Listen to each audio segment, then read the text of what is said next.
जब नरेंद्र मोदी जी 2014 का चुनाव लड़ रहे थे,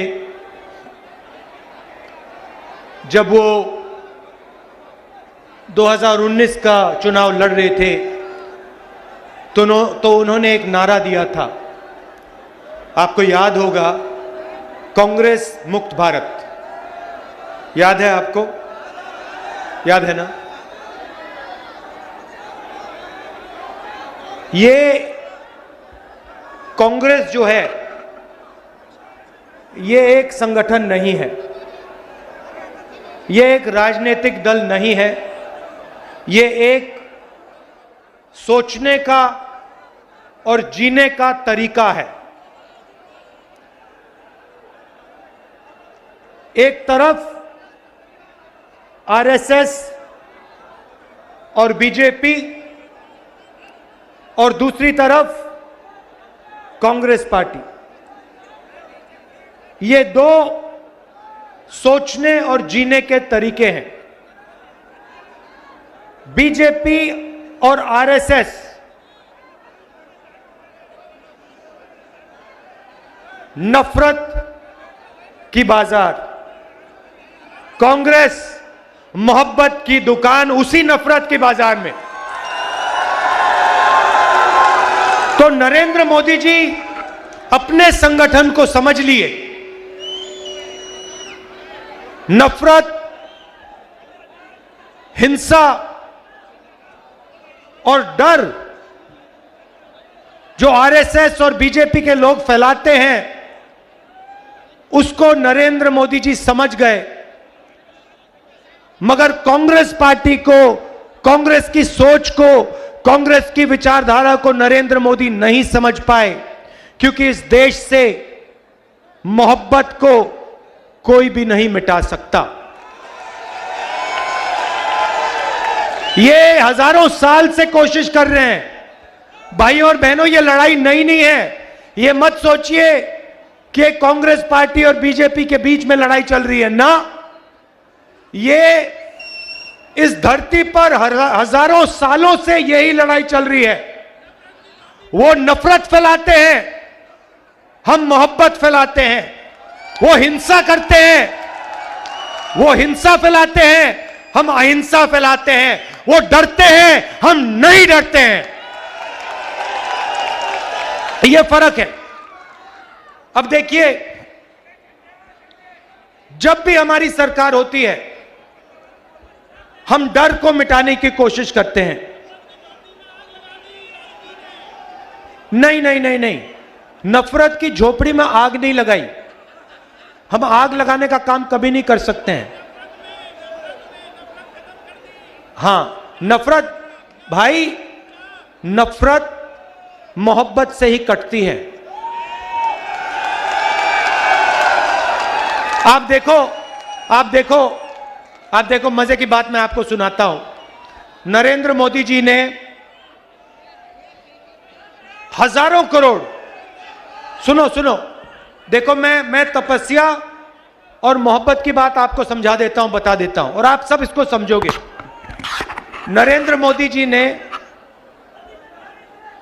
6, 7, 8 साल हजारों करोड़ रुपए मुझे और कांग्रेस पार्टी को बदनाम करने में लगा दिए। मैंने एक शब्द नहीं बोला। जितने भी उन्होंने मेरे बारे में झूठ बोला, मैंने एक शब्द नहीं बोला, मैंने कभी जवाब नहीं दिया, मैं चुप रहा।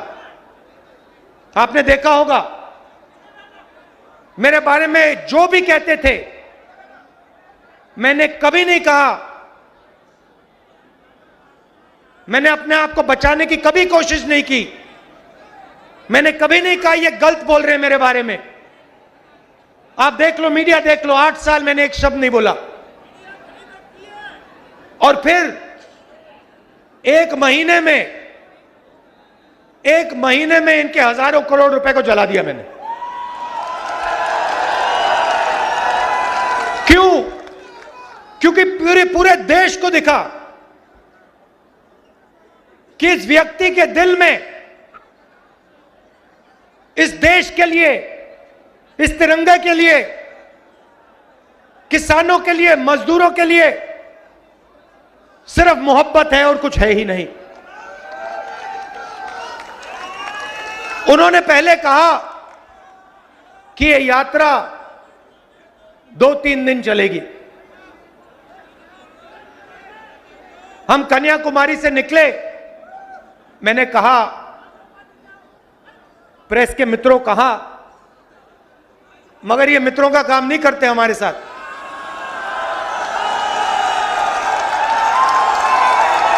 देखो देखो, पीछे पीछे घूम के देख रहे हैं, देखो।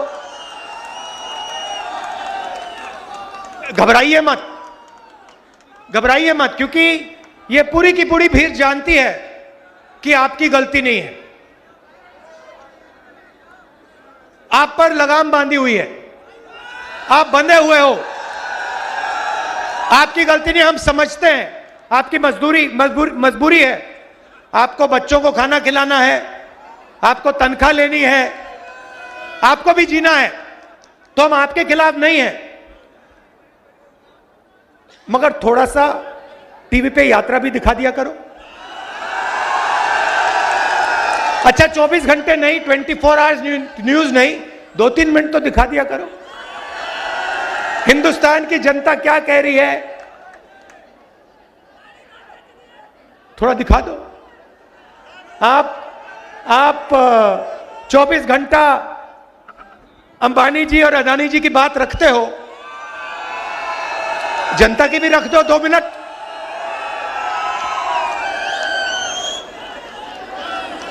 तो कहा 3 दिन चलेगी यात्रा, 3 दिन नहीं, ठहर जाओ, 3 दिन चलेगी। फिर हम केरला आए, सुनो सुनो सुनो सुनो, फिर हम केरला आए। केरला में कहते हैं, केरला में कांग्रेस मजबूत है, कर्नाटक में बीजेपी की सरकार है, वहां पे यात्रा फ्लॉप होगी। ठीक है, हमने कुछ नहीं कहा। कर्नाटक में आए, कर्नाटक में केरला से ज्यादा बड़ा तूफान। फिर कहते हैं नहीं नहीं नहीं, कर्नाटका में चल गई, तेलंगाना में मुश्किल आएगी, तेलंगाना में फिर से वैसा ही तूफान। फिर कहते हैं हाँ ठीक है, साउथ में चल गई, महाराष्ट्र में नहीं चलेगी। पता लगा कि तूफान छोड़ो, वहां पे महाराष्ट्र में सुनामी आ गई। फिर कहते हैं ठीक है भैया, हिंदी बेल्ट में तो फेल हो जाएगी। मध्य प्रदेश में आए, मध्य प्रदेश में आए, वो महाराष्ट्र से बड़ी सुनामी चल गई। राजस्थान में उससे भी जबरदस्त, और हरियाणा में तो कोई जवाब ही नहीं है। अब देखो क्या कह रहे हैं, अब कह रहे हैं, मुझे चिट्ठी लिखी होम हेल्थ मिनिस्टर ने, राहुल जी कोरोना वापस आ गया है, कोविड वापस आ गया है, यात्रा को बंद कीजिए, यात्रा को बंद कीजिए। अच्छा, बाकी हिंदुस्तान में पब्लिक मीटिंग जितनी करानी करा लो, बीजेपी करा सकती है, मगर जहां भारत जोड़ो यात्रा चल रही है, वहां पे कोरोना और कोविड है।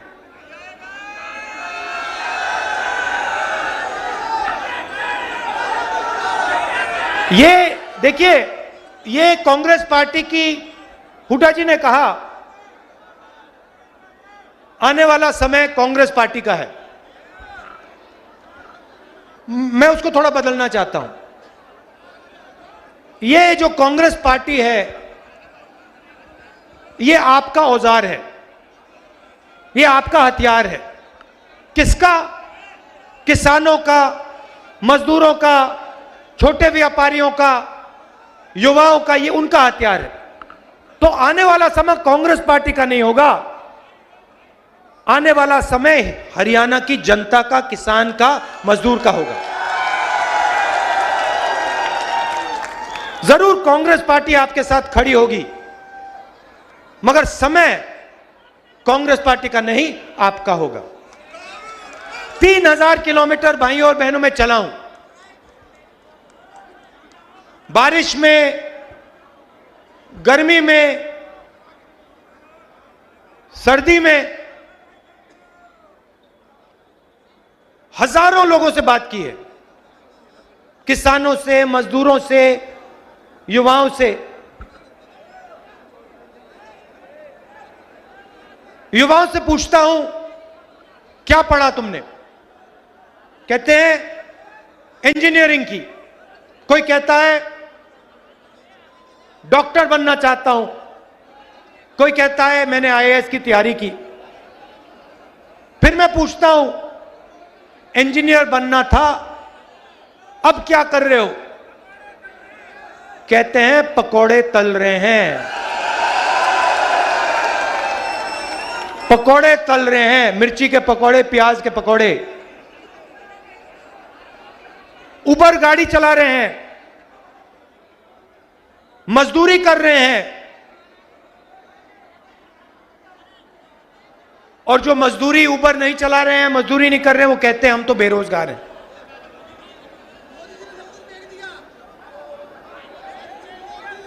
गलतफहमी में हो, मोदी जी ने नहीं किया। जैसे मैंने कहा ना, इनके पीछे लगाम लगी है, वैसे ही लगाम प्रधानमंत्री जी के पीछे भी लगी हुई है। सरकार नरेंद्र मोदी की नहीं है, गलतफहमी में मत रहिए। नरेंद्र मोदी जी की सरकार नहीं है, अदानी और अंबानी की सरकार है। आप किसी भी छोटे व्यापारी से पूछ लो, वो आपको बता देगा नोटबंदी क्यों की गई, गलत जीएसटी क्यों लागू की गई।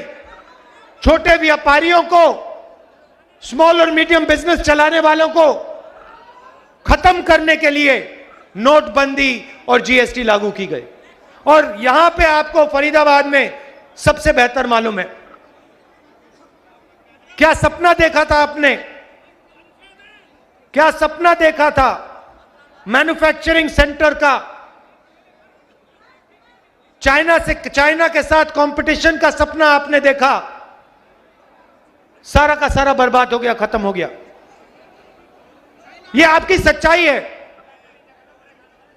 सपना क्या था? आज आप अपने जूते के नीचे देखो मेड इन चाइना, शर्ट के पीछे देखो मेड इन चाइना।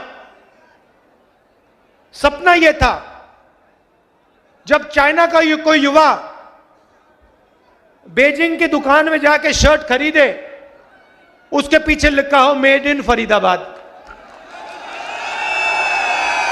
वो पूछे भैया ये फरीदाबाद क्या है, ये कौन सी जगह है? ये था सपना आपका। और यही सपना हमें पूरा करना है, क्योंकि अंत में भाइयों और बहनों, अंत में 21वीं सदी के दुनिया में हिंदुस्तान को चाइना के साथ कंपटीशन करना ही होगा और चाइना को कंपटीशन में हराना होगा। और उनको कौन हरा सकता है?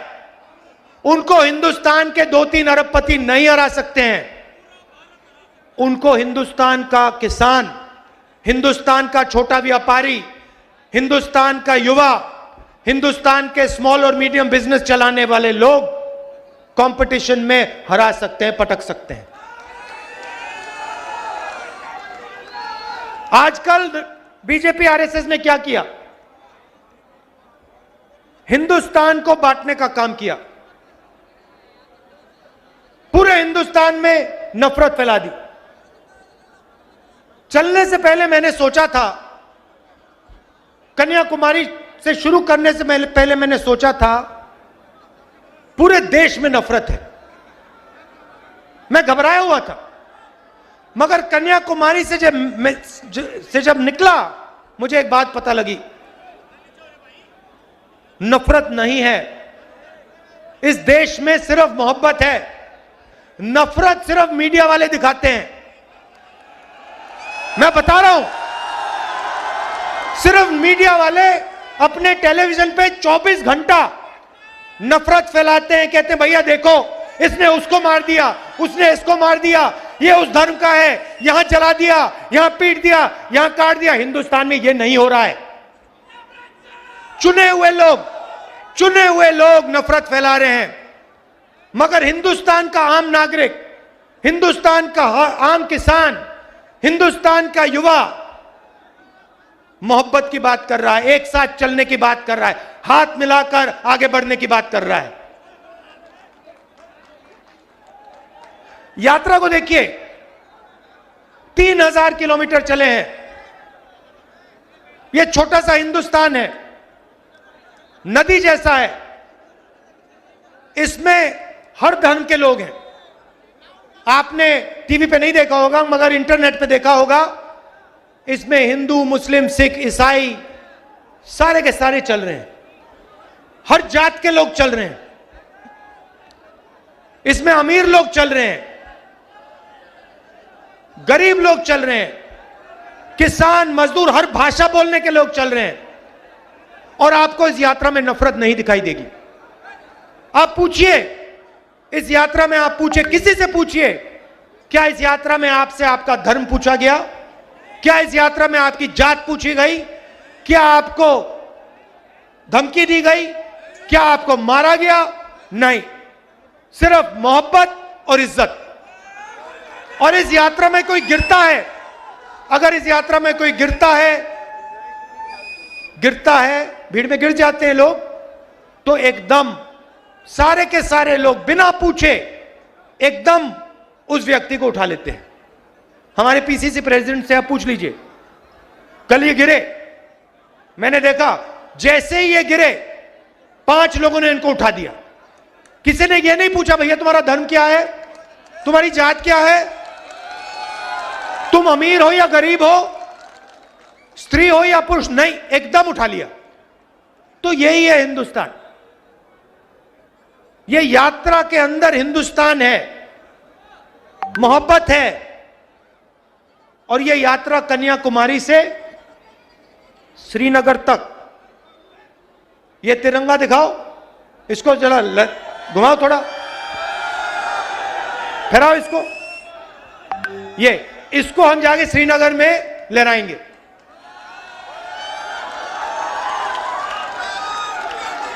और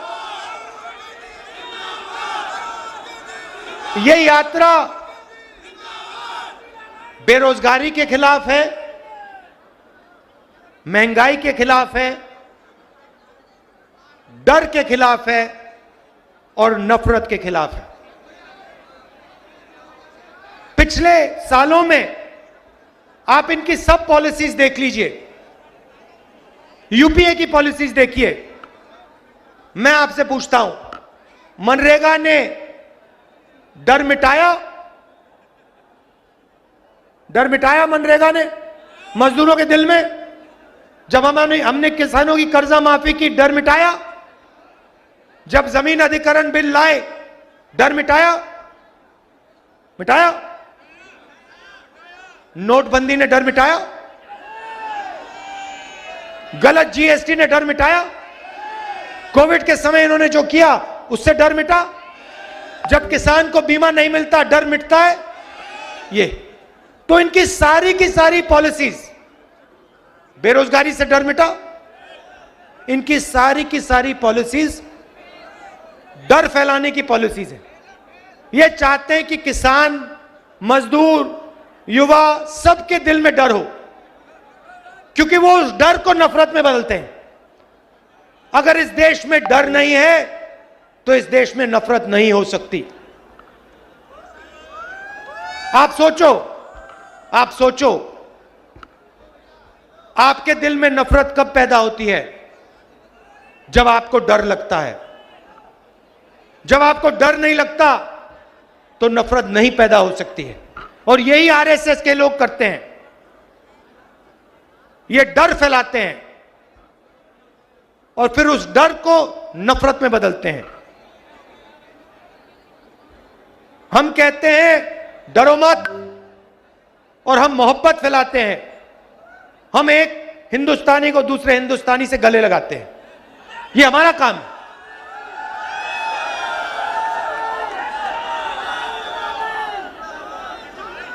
आपने इतना प्यार दिया,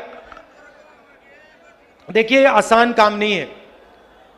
मैंने सोचा था जब कन्याकुमारी से निकले, सब यात्रियों ने सोचा भाई 3600-700 किलोमीटर आसान काम नहीं है। हिंदुस्तान के लिए हमने ये काम शुरू किया, मगर हमने सबने सोचा था कि आसान काम नहीं है। मगर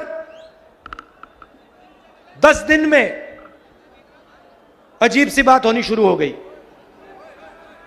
हम सुबह उठते, आमतौर से आदमी सुबह उठता है, फ्रेश होता है ना, जगने के बाद फ्रेश होता है, और शाम को थोड़ी थकान आ जाती है।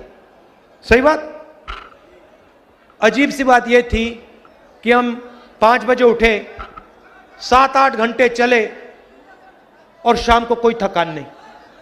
आप किसी भी यात्री से पूछ लो, किसी को थकान नहीं हो रही। आप मेरा चेहरा देखो, क्या आपको लग रहा है, मेरे चेहरे पे लग रहा है कि मैं 3000 किलोमीटर चला हूं? ना। क्यों? क्योंकि आपने अपनी शक्ति हमें दी, हम अपनी शक्ति से नहीं चले हैं। हम अपनी शक्ति से नहीं चले हैं, हम आपके प्यार और आपकी शक्ति प्रयोग करके चले हैं। आपने हमें चलाया है, तो इसके लिए मैं आपको दिल से धन्यवाद करना चाहता हूं। लाखों करोड़ों लोग आए, हर स्टेट में आए, हर जात के लोग, हर धर्म के लोग, गरीब लोग, अमीर लोग, माताएं बहनें, सब आए। सब ने अपना प्यार दिया, मदद की। किसी को चोट लगी, पट्टी की, चाय पिलाई, खाना दिया। हिंदुस्तान ने हमारी मदद की है और हम इसको कभी नहीं भूलेंगे, पूरी जिंदगी भर नहीं भूलेंगे। और जो आपने हरियाणा में हमारा स्वागत किया, जबरदस्त स्वागत आपने हमारा किया, इसको हम कभी नहीं भूलने वाले हैं।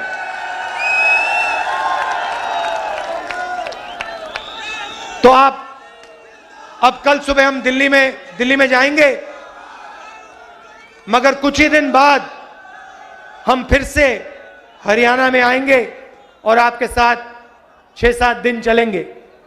आप सबका फिर से बहुत बहुत धन्यवाद। आप रात के समय यहां आए, इसके लिए मैं बहुत आभारी हूं। नमस्कार, जय हिंद।